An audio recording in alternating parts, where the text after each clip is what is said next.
This is Jackie with All Access, and I'm here with the boys of Crown the Empire. First and foremost, the important stuff. You're about to release a new record on the 22nd. Tell us about that. The record is called The Resistance, Rise of the Runaways, and as you said, it comes out July 22nd.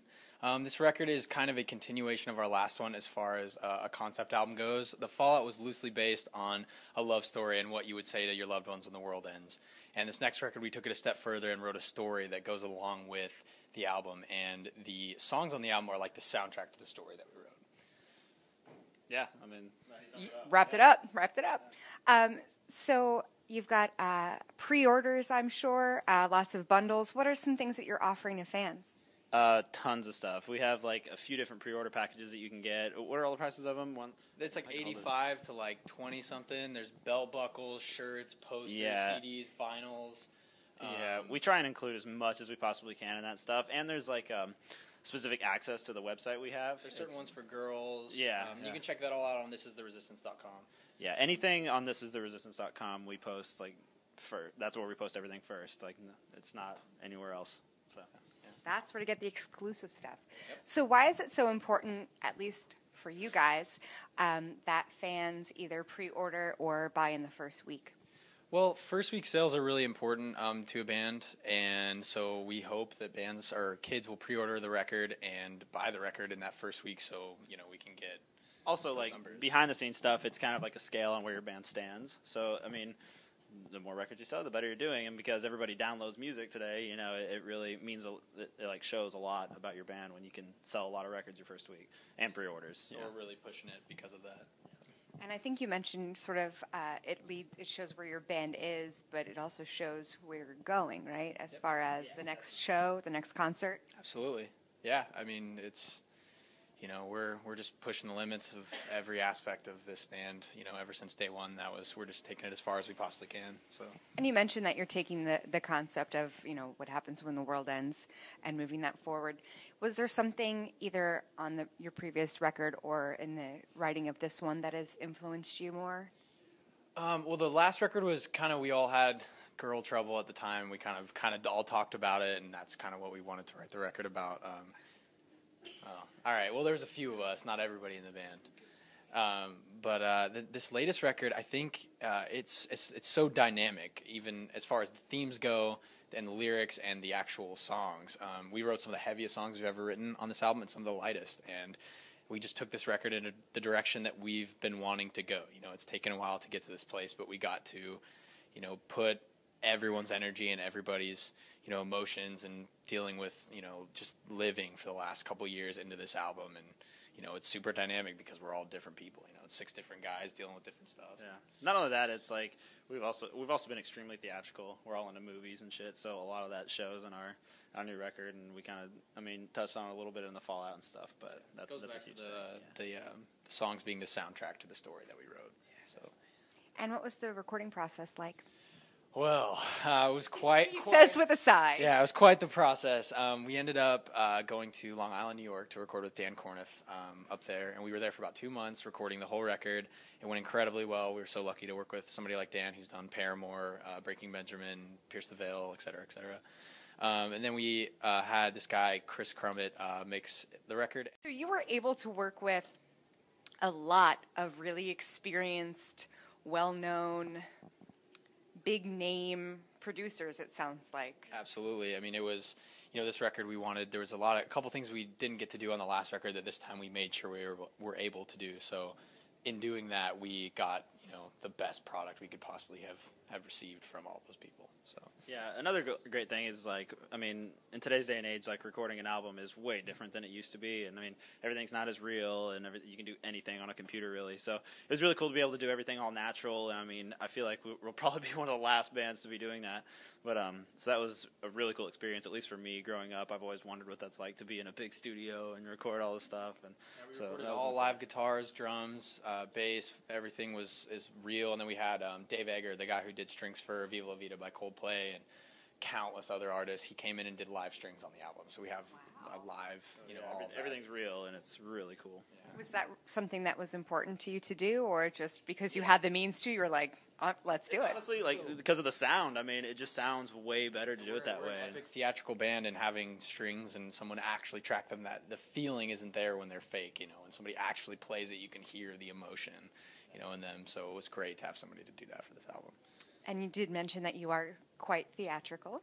Have you ever considered doing an acoustic EP or acoustic moment of that? No, we have. We've done a few acoustic songs, but we may have some stuff that we're going to release in the future that's acoustic. But yeah, we definitely always think of doing that kind of stuff. Even if we don't record it, we try and play acoustic sets and things like that. I'd love to do something like that. It'd be awesome. There's some things in the works. Can't talk about it. But. Oh, I'm psychic. That's awesome. I'll take that. So you guys played Warped Tour last year. What were some sort of tips or tricks or lessons that you learned from last year that you're definitely incorporating? You learn the times to shower, when to eat. You kind of learn everything the first year, and how hot it is. It's hot as hell. But this tour actually hasn't been too bad. But most of the time it is just so hot. And yeah, we haven't gone down south yet, so just you wait. Oh, you're right. I mean, we started in Texas. That's pretty bad. But we're from Texas, so we're kind of used to it. But yeah, I mean, drink enough water. Last Warped Tour, I was screwed on that. When we got off the tour, I thought something was wrong with my voice because it was hurting when I was singing every day, and it wasn't that. I was just dehydrated. So I mean, that was one thing I learned early on, and yeah, that's definitely. You summed it up. You got to learn to schedule out your time and make sure you get everything in when you have the time for it, because we're busy all day from 10 in the morning till 8 at night. So. Yeah, you have to organize your days perfectly because everything's on a schedule. So, and it's all different every day. You don't know when they're going to do it. So describe a typical day at Warped for you guys. Well, we usually get either we wake up ourselves or we're woken up by Nathan, our tour manager, and we have either a signing or a pictures or the set, because sometimes we play early in the day. And yeah, it's one or the other, just at random times. And about every hour, we have to go do something. So you're trying to eat in between, every hour and everything like that. Signing, photo op, the set. Then we usually go to our tent and we'll take pictures with fans for a couple hours. And we're doing all that stuff until about 8. And then him and I work out at the end of every night, and then we go shower. So we're not done until almost 10 o'clock at night. And then we usually leave around 11 or 12 sometimes later. So there's 6 of you. Is it Nate's job to keep track of all of you? What happens if you lose track of someone? Yes. No, it's his job. Yeah, it is. It is his job. We're all a bunch of little animals out here, so he's got to keep us in line. It's like kindergarten. And Nathan's Nathan, like our teacher. I'm ready. I'm ready, Nathan. We always give him a hard time too, but he's a good guy. Does a good job. And you guys have played festivals here in the U.S. as well as in the U.K.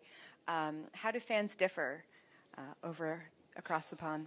Honestly, the scene is really different out there. They come from a different background and all that stuff. But the fans really go just as hard and all that kind of stuff. It's really cool to see. But I feel like they all it's weird the types of music that they listen to there. I mean, they listen to stuff like us, which is really theatrical, hardcore. Yeah, they listen to Let Live and all that stuff too. So it's a little different that way. But as far as shows go, I mean, the response is pretty much the same. And I mean, it's cool to play in places like that because those fans don't get to see bands very often. So when you do get to go over there and play, those kids are a little bit crazier and more excited to see you because you're not around as much. They want to take a lot of pictures and get a lot of autographs, and it's awesome. We loved it. Because they never know when they're going to see you again. Exactly. Yeah. They're scared. They take that opportunity because they never know. It could be. We're scared too. We take advantage of it for sure. So your fan base has really grown online. What are some things that you attribute to that? I mean, one of your recent videos got, I think, 53,000 views in 12 hours. Yeah. I mean, something like that. How do you honestly, how do you make that fan base grow? That's still so surreal to us because we're not even ready for that yet. We saw that happen and we're like, what? We had no idea anything like that was going to happen. So it's insane. I mean, just how anybody would take it if you posted a video and got that many views. You'd be like, what? You don't know how to react to it. So that's exactly how we are. I mean, and our social media presence has been, what our band kind of grew from the start. That's where we started out. We started talking to people online. We were doing that before we even played shows. So always, keeping that in mind. Our dude Brandon, who plays guitar, he's always on his phone, always talking to people. He's always having us post at certain times. We have a schedule and that whole thing. So we really, capitalize on, our social media presence and make sure it's always, up to date. And I mean, it's the best way to do everything today. It sucks handing out flyers. It doesn't work anymore, unfortunately. But. No. Way back in the day, that is how they used to promote shows. Well, thanks, So what's up next for Crown the Empire after Warped Tour? We have 2 tours lined up. We have a headliner that we're doing with Volumes and Ice Nine Kills and Secrets, and then we're going to Europe, and we have a tour out there with Asking Alexandria, The Ghost Inside, and Secrets again as well. Yeah. Excellent. Well, stay tuned for more from Crown the Empire. This is Jackie. Thanks to All Access and In the Key of Change.